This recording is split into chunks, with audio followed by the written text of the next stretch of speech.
We're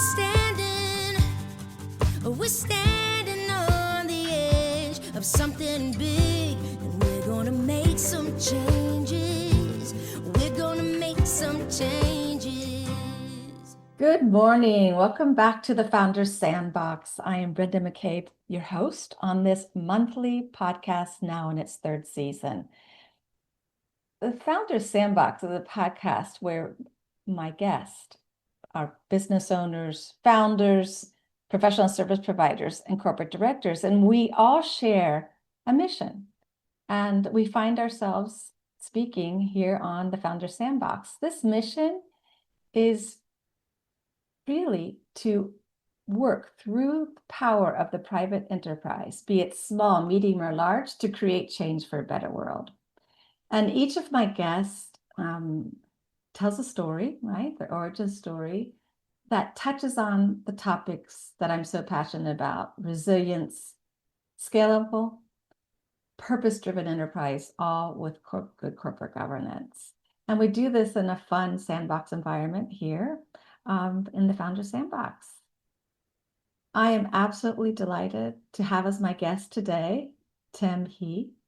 He is joining us from Dallas, Texas today.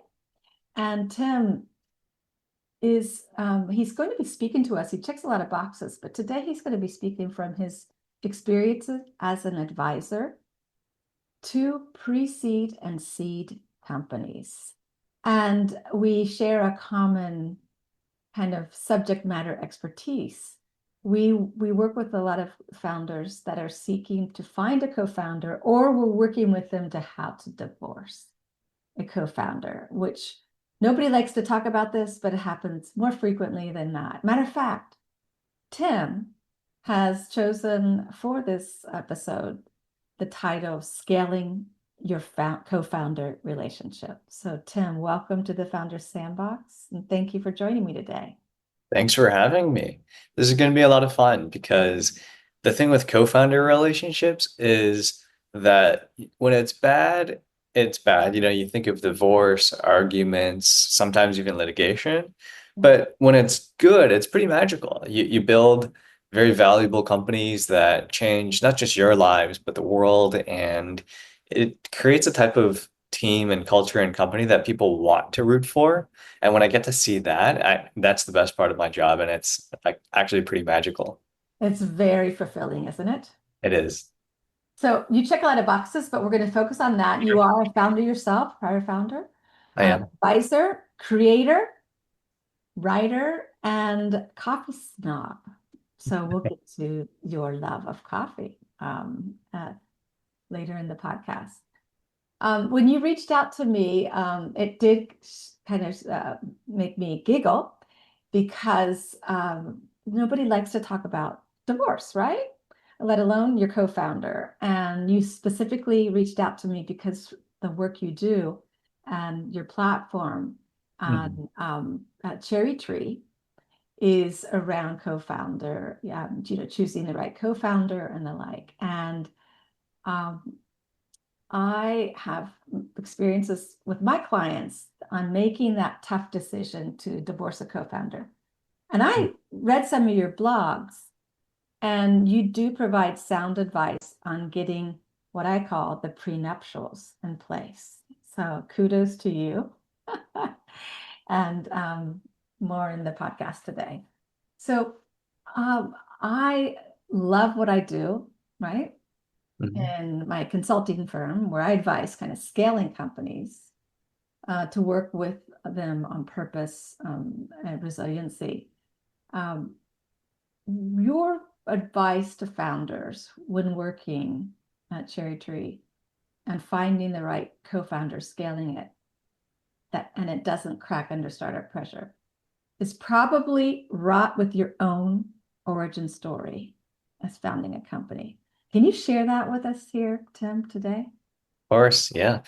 I'd say almost 10 years ago now, I started a company with 5 other co-founders, so 6 of us in total, which is pretty unconventional in the sort of software startup ecosystem, but it wasn't intentional on my part. I was in college at the time, and I was thinking, I want something to do other than homework. So I found a bunch of my friends and asked them if they wanted to start a company with me. And I didn't expect them all to say yes, but they all did. And so we were like, sure, let's just do something together. And that was sort of the beginning. Wow. And You were 6 co-founders. yeah, And let's carry on. That's a yeah. lot. That's unconventional. It was a lot, but it was a lot of fun. I was best friends with some of them, and then some of them were mutual friends or classmates that I met in school. And so they also had different relationships with each other. Not all of them knew each other in the beginning. All of them knew me, but to varying degrees as well. And so I kind of got to see the entire spectrum of what a co-founder relationship can be. Uh, Uh, and at the same time, I was teaching entrepreneurship in Seattle, and a lot okay. of my students would ask me the same questions about co-founders. The basics like how do you split equity? How do you choose titles and roles and responsibilities? How do you fight with each other productively? All of Mhm. those things that me and my co-founders were going through at the same time. And so we made a decision to be very open and transparent about it. I shared with my class how I split equity with my team and the reasons behind it. And I shared with them what we debated about on the product side or the marketing side and how we came to a resolution. And so the students had a very behind the scenes look at what goes on with co-founders. And then COVID hit. And so Okay. I started writing online for my students quite a bit. And then over time, that became a book about co-founders. And then when I published the book, more people started reaching out to me. But it wasn't just college students anymore. It was people with venture-backed companies, companies going through YC, and all sorts of industries all over the world. Mhm. And then somebody was like, hey, I don't want to read a 200-page book. I want something quick, something easy and actionable. And so that's how I got started with the Cherrytree newsletter, which comes out every Monday and Friday. And it's nice and easy. It's very relatable and actionable. And then people started replying to the email asking for personalized advice because they said that, 500 words is not enough to solve a tricky situation.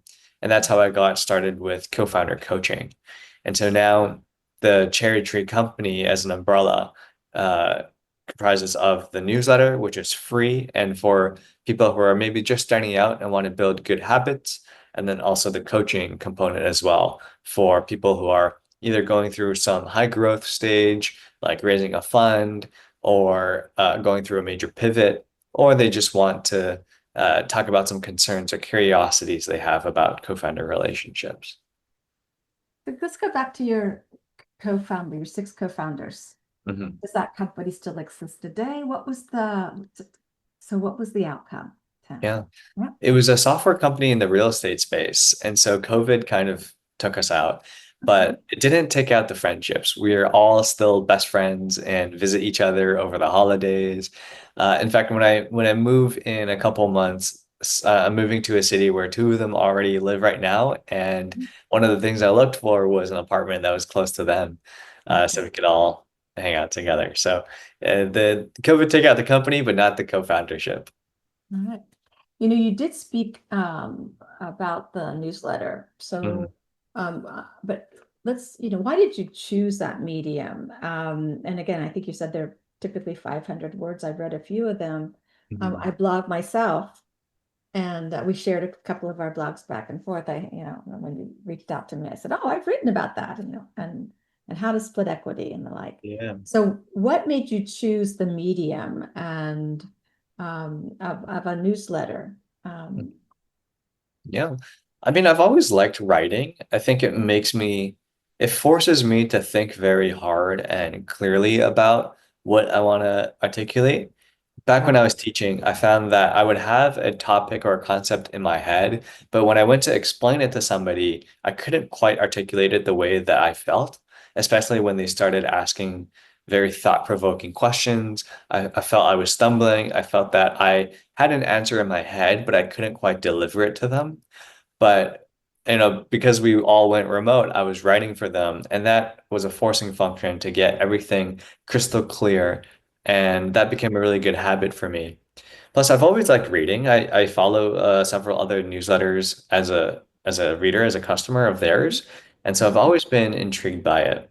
And Mhm. then one of my friends who is at a private equity firm specifically focused on newsletters was telling me a little bit about the back end of newsletter businesses and the unit economics for it. And I realized it was a very viable and very scalable business opportunity. And so I thought I would do this practice because it's good for my own just thinking process, and Mhm. I get to update it every week, twice a week with new information that I find.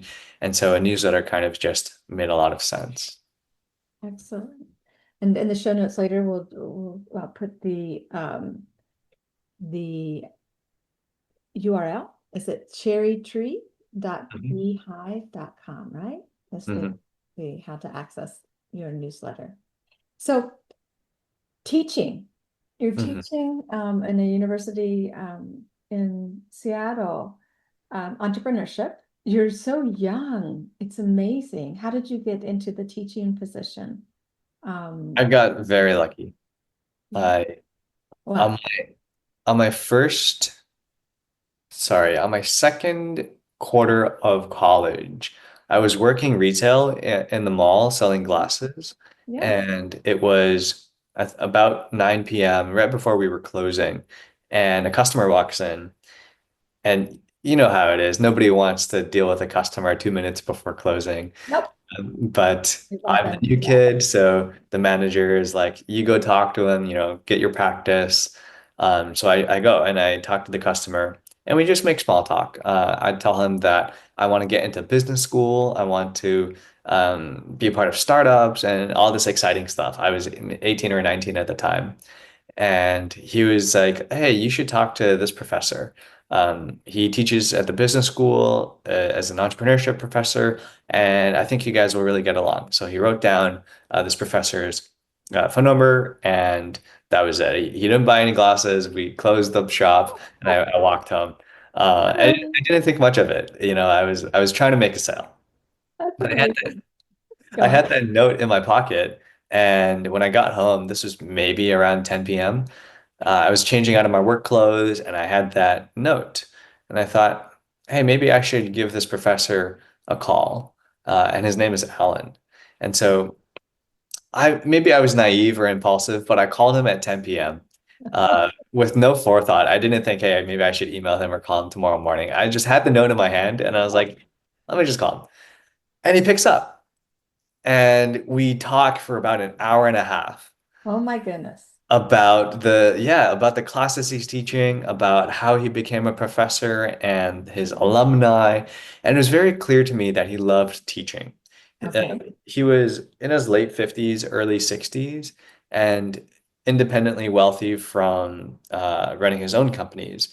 He had retired for a number of years and then come back to teach because he just loved teaching. Mhm. And so I was like, "Hey, can I take your class? It sounds really cool." Um, but the administration was not happy with that because I was a freshman and he only taught senior classes. And Okay. I was not only not in the business school, I had not taken any of the prerequisites, and the class was already Oh overbooked. my gosh. All So the odds stacked against you. exactly. But he said, just come to the classroom at this time and sit in the corner. Like you might not get credits for the class, but just sit in the corner and pay attention.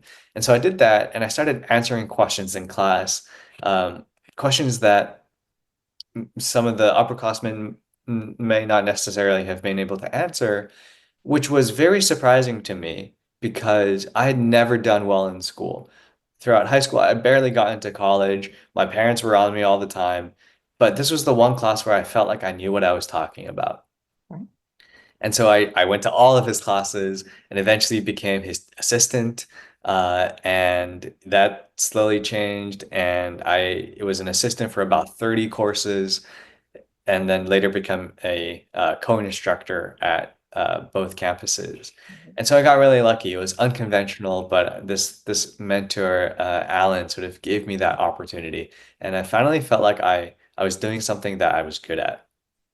Amazing. That's an amazing story, very unconventional. But I love that's you heard it here on the Founders Sandbox. My guest, Tim, he got into teaching, and then eventually COVID hit. You started continuing to teach virtually and started providing your content through a newsletter and your regular postings 2 times a week. So bravo. You also have time to run another business. I introduced you with many titles, but you are a coffee snob. So what is it with the coffee, Tim? Yeah. All right. You taught up in Seattle, right? And we all Yeah. know who's from Seattle, but what is it about the coffee? And it's called Dumbfound Coffee. Yes. Yes. Tell me a bit about that. It's a fun story. It's quirky. I Okay. A couple of years ago, I helped this coffee founder um, a little bit with his business. It was my friend and I helping this one-man show. He was Okay. bagging the beans by himself, sealing it, weighing it, driving it in his truck to the post office, handwriting notes for everybody, and he also had a day job. So he was doing this on top of that, and he had a wife and 4 kids. And so he Mhm. really needed some more extra hands. And so we started with helping him literally just bag beans, and then we got to understand the coffee business and how to market coffee, how to optimize shipping and logistics to save on costs, and sort of everything in between. It was really fun, and my friend and I always joked that we would start our own coffee company. Okay. And then right after working there, I went to work at a very large coffee chain, global chain, on the strategy team. And that was very different because there are thousands of people at this company with billions of dollars in budget. And so I saw this industry from a completely different lens, right? And it was very interesting because there are so many similarities between this, global corporation and a one-person coffee shop. Okay.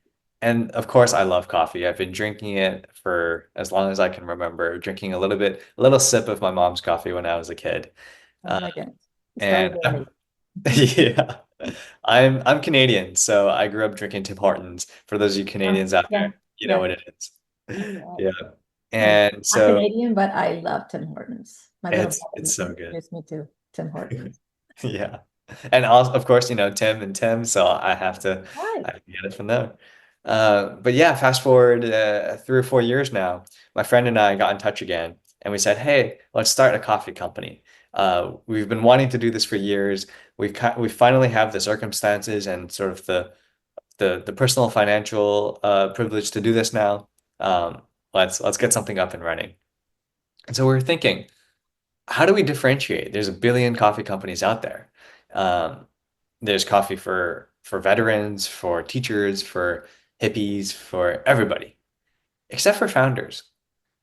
Ah, amigo. Okay. And founders drink a lot of coffee. That's I'm a right. three-time founder. My friend was also a founder, and we drink a lot of coffee. My friends drink a lot of coffee.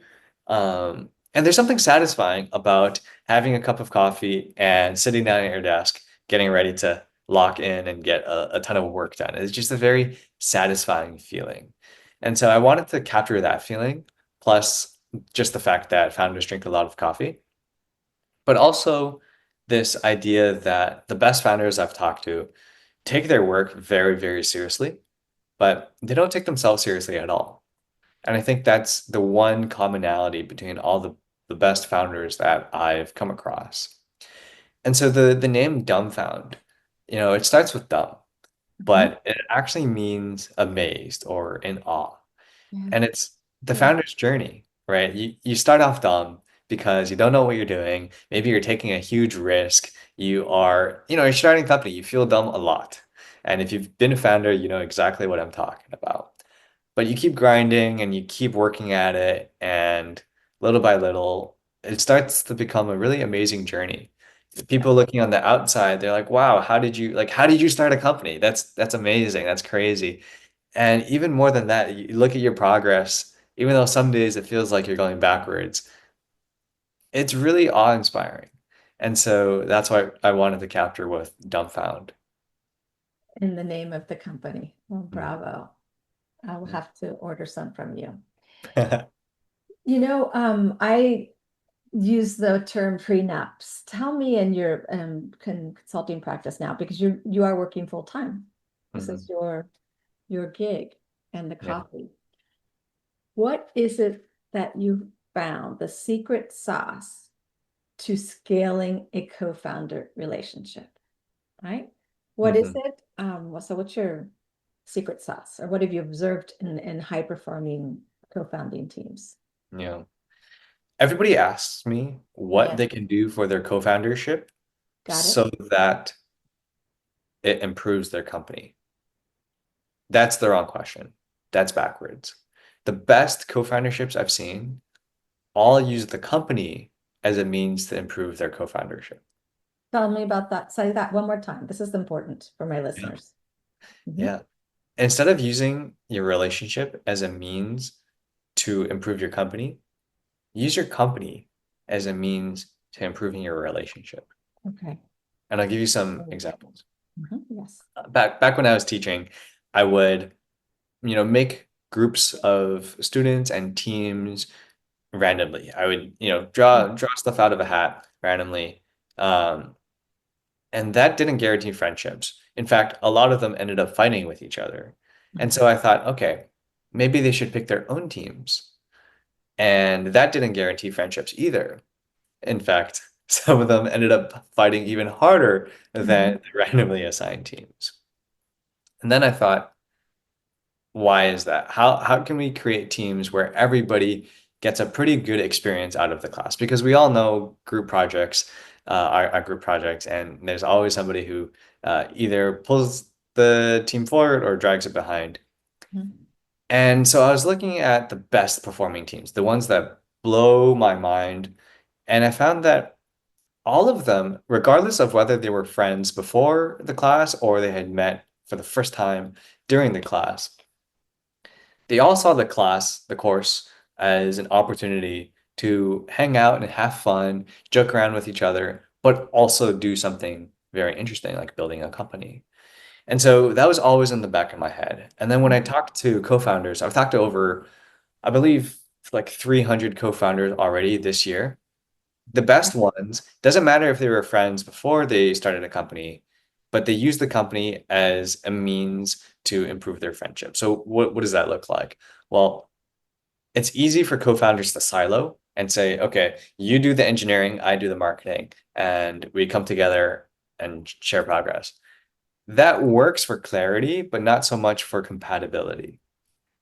The best co-founders kind of do everything together. Even if they're, one person is not technical, they're still very involved in the product with talking to users or creating documentation or making wireframes or mock-ups. And for the non-technical co-founder, they're also very involved in the marketing and the sales and the pitching, because a lot of people think, oh, it's not my strength, so I'm not gonna, be involved in it. You're the expert on it, I'll let you handle it. But if you think about friendships, that's not really how we operate, is it? You don't divide responsibility so rigidly with your friends. You do everything together because it's fun. Yeah. You share responsibilities. Maybe somebody is better at it, sure, but that's part of the fun. And so when I realized that, and when I communicated it to people who were asking me how to do the opposite, do it the wrong way, when I told them what I thought was the right way, all of them had a light bulb moment go off in their head. And I would ask you, how does friendship scale? If I'm going to pressure test Yeah. your your the I guess the empirical data, right? You've taught many classes. You've worked with co-founders. You've worked with co-founding teams, let's say. How do you scale that? Yeah. If you can imagine like a staircase Okay. model, at each step of a co-foundership, there are different levels of sacrifices that you have to make. So, for example, when you choose co-founders, you sacrifice the ability to become co-founders with anybody else. And then you start working on your product and you sacrifice maybe some nights and weekends. Maybe you're sacrificing some Netflix time. Mhm. And then you go up a step. Maybe your company has some traction and you've got some users, and you sacrifice having a day job or having a stable income. Or maybe you sacrifice some sleep some nights. And so the sacrifices become more demanding. And if you translate that to a friendship, it's kind of the same. When you become friends with someone, you're not necessarily um, eliminating all other friendships, but you are eliminating some options for how you spend your time. Now, let's say you have families or you move to different cities depending on your stage of life. The sacrifice is the effort that you need to stay in touch. Now, how many friends have we had in high school that we don't talk to anymore Mhm. because we just never stayed in touch because we didn't make that sacrifice? And so back to the co-foundership, a lot of times the company might be progressing. You have your product and then some users and then some funding and then some more users. Mhm. Mhm. But one co-founder decides that the next level of sacrifice is not worth it. Maybe they cannot quit their day job. Maybe they have kids that they have to spend time with and want to spend time with. Mhm. Maybe they have, whatever the situation is. Mhm. It might not be malicious, it might just be circumstantial. Mhm. But Mhm. for one reason or another, they decide that the sacrifice to move to the next level is not worth it anymore. Mhm. That usually doesn't mean that they quit. That usually means that they stay at their current level of sacrifice and they keep doing that. Okay. And so the other co-founder or the other people are continuing to do that. And that's a case where it doesn't scale. And so to be able to scale, I'm not saying you have to sell your house and free up personal runway or never spend time with their kids. The important thing is to understand where each co-founder is on which step and where the company is and which step, and to recognize what are the milestones and the sort of achievements and the effort needed to unlock the next step. And so when you're very clear about that, it becomes very simple and apparent what you need to scale the co-foundership. Excellent. And I'm certain that not all relationships have happy endings, and that's when we get to splitting the equity, right? And hopefully, with your advice, there's been a stockholder agreement um, a priori, and there's cordial negotiations. And that's for another episode. So, Tim, how can my listeners contact you? Yeah, I'm pretty active on LinkedIn. Uh, You can find me by searching my name, Tim He. yes. I also have the newsletter, the Cherrytree newsletter. I read every reply to that myself, and it's really fun to see what people are saying. So if you want to email me or reach out on LinkedIn, I'm available on both. Excellent. So that's Cherrytree. And the coffee Yeah, company is, what is it again? it's dumbfoundcoffee.com. Excellent. Excellent. Is it dark roast, or do you have several roasts? It's a medium roast Okay. from Costa Rica. Costa Rica. All It's right. delicious. I've taste tested over a dozen different coffees for this. My girlfriend and I, we were way over caffeinated many days to find the perfect bean, and I think we did. All right. Well, I'm more Guatemala and dark roast, but willing to try. Thank you. Thank you. Thanks. I do like to bring all my guests back to the sandbox to touch on the three cornerstones of the work that I do, which is around resilience, purpose-driven, and scalable growth, and ask each of you to describe what is the meaning of that word for you? And here's to you, Tim. What does resilience mean to you? That's a good question. I've been thinking about that a Yeah. lot lately. Yes. And by default, we all think of the get knocked down 7 times, get back up eight, or Yes. the keep going when it's hard. And those are really inspirational when you feel like being inspired. But on the days that you don't feel like you're being inspired, on the days that you're knocked down and everything sucks, I think it can be frustrating to hear stuff like that, because you're like, just go away, give me a minute, and Yes. I'll just leave me alone. And I think that's also a sign of resilience. Just taking the time and the space you need. You don't need to be motivated every day. You don't need to grind every day despite what startup culture tells you. Sometimes being resilient is just recharging. And I've been doing a lot of that lately myself, and it's been helping me stay on this path. Right, right. As of an entrepreneur and working with entrepreneurs. Mhm. I like it, recharging. Yeah. How about purpose-driven enterprise? Yeah. They're very purposeful, a bit unconventional, but purpose-driven. I I like this company, my company, because you're right. I am purposeful. There's a magic that happens when I do my job right, and Mhm. co-founders have the relationship that they want and the company that they want to build. And I think if you do your job right and you're genuinely happy because of a magical feeling, and I use the word magic because there's really no way to describe it. It's not the pay, it's not the hours, it's not the freedom, it's not any of that. It's a magical feeling.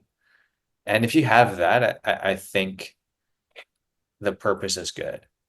And no other purpose-driven company that I've talked to um, denies the magic that happens when they do their work right. Mhm. I often, you describe it as magic, right? It's the flow, you're working with your clients and just seeing that your inputs are valued, right? Mhm. I call that joy, right? So Mm. when you discover or feel joyful in Mhm. what you're doing with your clients, that is resonated and purpose, right? Thank you. Yeah. That's an amazing description of Mhm. magic. What about scalable, right? The title of this episode that we chose together, once I understood your practice, is scaling your co-founder relationship. So what does scaling mean to you? I mean, change is inevitable, and Okay. scaling is just adapting to those changes. Okay. And in the startup world, we think of scale as growth, as more users, more money, more funding, more profit. And that is a type of scale when you're getting out more than you put in, and it's leveraged, and that's all great as a technical term. But I think scale doesn't have to be confined to that. It can be if that's the context in which we want to look at it. But scale is just adapting to changes, and hopefully that change is good because you can also scale down depending on your priorities. I know a Yeah. lot of founders who'd rather build a $1 million company than a $1 billion company. They're much happier that way. Hmm. And so everybody is obsessed with growth for the sake of growth. And scale gets a bad rep because of that. But if it's just changing and creating the circumstances that gives you purpose, then it's all good. Fantastic. Very refreshing perspective, Tim. Thank you. Last question. Did you have fun in the sandbox today? Yes, I did. Thank you for asking. And that's just where I find joy. So thank you for spending time here in the Founders Sandbox. To my listeners, if you like this episode with Tim Heath, sign up for the monthly release of the Founder Sandbox, where business owners, corporate directors, professional service providers provide their stories so that you learn how to build your company with strong governance as a resilient, scalable, and purpose-driven company to make profits for good. Signing off for today. Thank you for joining us. Thanks, Tim.